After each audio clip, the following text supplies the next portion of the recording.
Story with five পেতে হলে গল্পের স্বাদ ধরতে হবে স্টোরি উইথ ফাইভের হাত।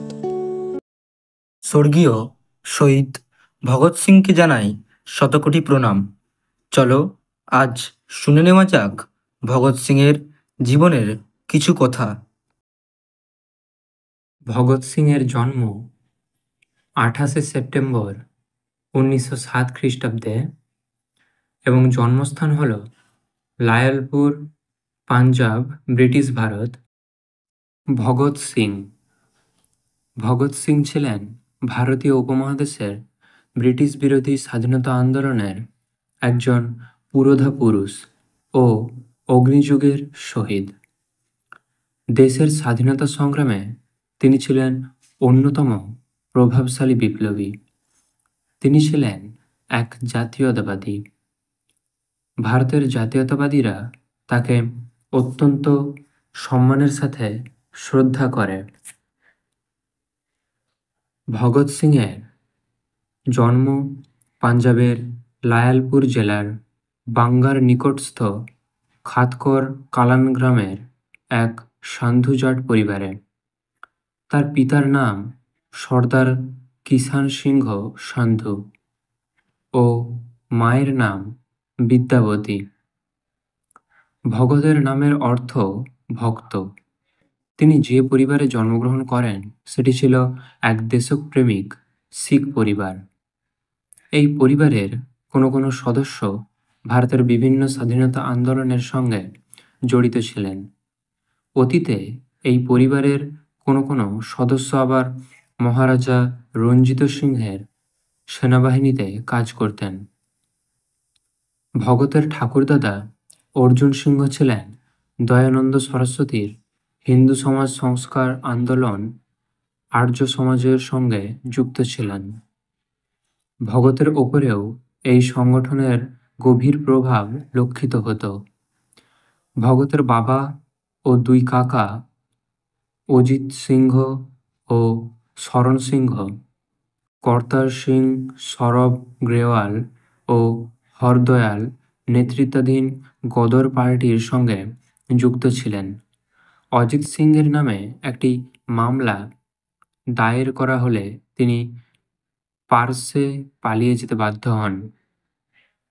অন্যদিকে 1925 সালের কাকরি ট্রেন ডাকাতির ঘটনায় দোষী সাব্যস্ত হওয়ায় 1927 সালের 19শে ডিসেম্বর শরণ সিংহের ফাঁসি হয়। ভগৎ সিংহের জন্ম একটি জাট শিখ পরিবারে। তার পরিবার আগে থেকেই ব্রিটিশ বিরোধী বিপ্লবী আন্দোলনের সঙ্গে জড়িত ছিল। কৈশোরেই ভগৎ ইউরোপীয় বিপ্লবী আন্দোলনের ইতিহাস সম্পর্কে পড়াশোনা করেন এবং নৈরাজ্যবাদ ও কমিউনিজমের প্রতি আকৃষ্ট হন। এরপর তিনি একাধিক বিপ্লবী সংগঠনের সঙ্গে যুক্ত হয়ে পড়েন। হিন্দুস্তান রিপাবলিকান অ্যাসোসিয়েশনের সঙ্গে যুক্ত হয়ে মেধা, জ্ঞান ও নেতৃত্বদানের ক্ষমতায় তিনি অচিরেই এই সংগঠনের নেতায় পরিণত হন এবং সংগঠনটিতে ব্যাপক পরিবর্তন এনে এটিকে হিন্দুস্তান সোশ্যালিস্ট রিপাবলিকান অ্যাসোসিয়েশনে রূপান্তরিত করেন। তাকে এবং তার সংগঠনকে নৈরাজ্যবাদী আখ্যা দেওয়া হলে তিনি ক্ষুরধার যুক্তিতে তা খণ্ডন করেন। জেলে ভারতীয় ও ব্রিটিশ বন্দীদের সমানাধিকারের দাবিতে 64 দিন টানা অনশন চালিয়ে তিনি সমর্থন আদায় করেন। এটিই ছিল দীর্ঘতম অনশন। প্রবীণ স্বাধীনতা সংগ্রামী লালা লাজপত রায়ের হত্যার প্রতিশোধে এক ব্রিটিশ পুলিশ সুপারিনটেনডেন্ট মিস্টার স্যান্ডার্সকে গুলি করে হত্যা করেন ভগৎ। বিচারে তার ফাঁসি হয়। তার দৃষ্টান্ত শুধুমাত্র ভারতীয় যুব সমাজকে স্বাধীনতা সংগ্রামে উদ্বুদ্ধই করেনি, ভারতে সমাজতন্ত্রের উত্থানের প্রভূত সহায়তা করেছিল। ভগতের বয়সী ছেলেরা সাধারণত লাহোরের খালসা হাই স্কুলে পড়াশোনা করতেন। তিনি ব্রিটিশ কর্তৃপক্ষের প্রতি এই স্কুলের আনুগত্যের কারণে তার ঠাকুরদাদা তাকে এখানে পাঠাননি। পরিবর্তে ভগতের বাবা তাকে আর্য সমাজি বিদ্যালয় দয়ানন্দ অ্যাংলো বৈদিক স্কুলে ভর্তি করেন। মাত্র ১৩ বছর বয়সে ভগৎ মহাত্মা গান্ধীর অসহযোগ আন্দোলনে যোগ দেন। এই সময় তিনি প্রকাশ্যে ব্রিটিশ রাজশক্তির বিরোধিতা করেন এবং তার সরকারি স্কুল বই ও বিলিতি স্কুল ইউনিফর্ম পুড়িয়ে ফেলেন। চৌরি চৌরার গণহিংসার ঘটনায় কয়েকজন পুলিশ কর্মীর মৃত্যু হলে গান্ধীজি আন্দোলন প্রত্যাহার করে নেন। এতে হতাশ হয়ে ভগৎ যুব বিপ্লবী আন্দোলনে যোগ দেন এবং সশস্ত্র বিপ্লবের পন্থায় ভারত থেকে ব্রিটিশ শাসন উৎখাত করার কথা প্রচার করতে থাকেন। ভগৎ সিং কিশোর বয়সে লাহোরের ন্যাশনাল কলেজে পড়াশুনো আরম্ভ করেন, কিন্তু বাল্যবিবাহ থেকে মুক্তি পাওয়ার জন্য বাড়ি থেকে পালিয়ে যান এবং নওজওয়ান ভারত সভা এর সদস্য হন।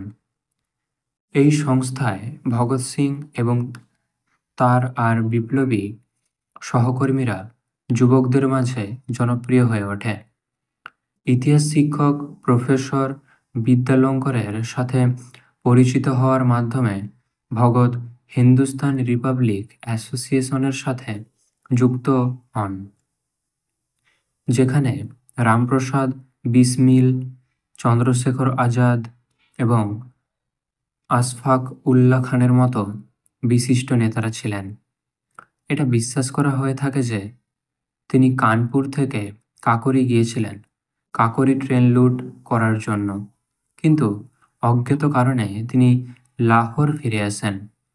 1926 সালের অক্টোবর মাসের নবরাত্রিতে লাহোরে বোমা বিস্ফোরিত এবং ভগৎ সিং এই বোমা বিস্ফোরণে জড়িতদের দায়ে গ্রেফতার করা হয় এবং গ্রেফতারের 5 সপ্তাহ পর তাকে 60,000 টাকা জামিন নিয়ে মুক্তি দেওয়া হয়।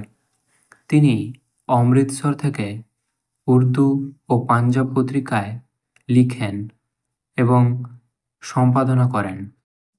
1928 সালের অক্টোবর মাসে কৃতি কিষাণ পার্টি এই পতাকা তোলে। সমগ্র ভারতের বিভিন্ন বিপ্লবী নেতারা এই সভায় মিলিত হয়েছিল। ভগৎ সিং ওই সভার সম্পাদক ছিলেন। পরবর্তীতে তার বৈপ্লবিক কর্মকাণ্ডের জন্য তাকে সমিতির নেতা বানানো হয়। 1923 সালে ভগৎ সিং পাঞ্জাব হিন্দি সাহিত্য সম্মেলন কর্তৃক আয়োজিত প্রবন্ধ রচনা প্রতিযোগিতায় জয়লাভ করেছিলেন। এটি পাঞ্জাব হিন্দি সাহিত্য সম্মেলনের সাধারণ সম্পাদক সহ অন্যান্য সদস্যদেরও দৃষ্টি আকর্ষণ করে। তিনি পাঞ্জাব লেখক দ্বারা রচিত অনেক কবিতা এবং সাহিত্য পাঠ করেন এবং তার পছন্দের কবি ছিলেন আল্লামা ইকবাল।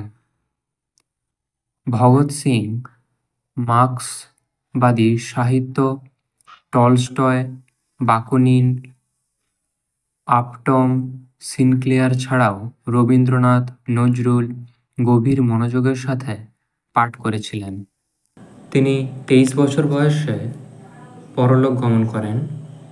তার মৃত্যু তারিখ হল 23শে মার্চ 1931 খ্রিস্টাব্দ এবং তিনি মারা গিয়েছিলেন লাহোর, পাঞ্জাব, ব্রিটিশ ভারত তথা বর্তমানে পাকিস্তানে। করো সাবস্ক্রাইব, শোনো স্টোরি উইথ 5।